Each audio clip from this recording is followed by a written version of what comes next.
aus der Reihe Bauherren des 20. Jahrhunderts. Butterweich. Anno 1922 erbaute Roland Weich zu Danzig zu Ehren seiner Schwiegermutter ein Haus, das ganz und gar aus Butter. Doch schon im Jahre 23 ward es ranzig.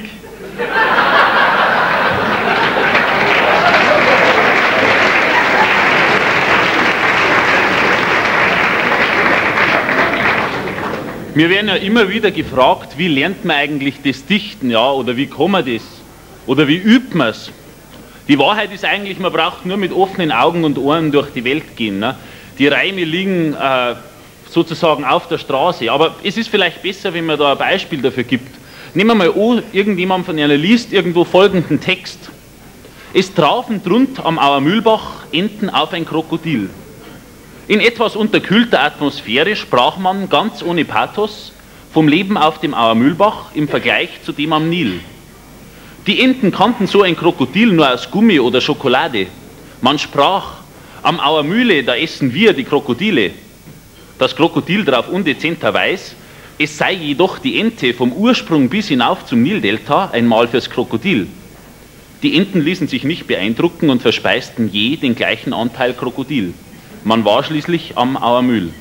Einmal Hand aufs Herz, hätten Sie es gleich gespannt.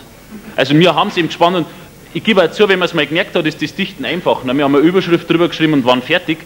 Aber ich trage es jetzt vielleicht doch nur mal so vor, dass man auch merkt, dass das ein Gedicht ist, mit Überschrift. Mörderenten. Es trafen drund am Auermühl Bachenten auf ein Krokodil. In etwas unterkühlter Atmosphäre sprach man ganz ohne Pathos vom Leben auf dem Auermühlbach im Vergleich zu dem am Nil.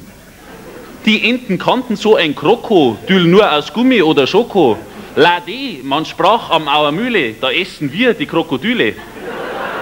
Das Krokodil drauf undezente, weiß, es sei jedoch die Ente. Vom Ursprung bis hinauf zum Nil, Delta einmal fürs Krokodil. Die Enten ließen sich nicht beeindrucken und verspeisten je den gleichen Anteil Krokodil, man war schließlich am Auermühl.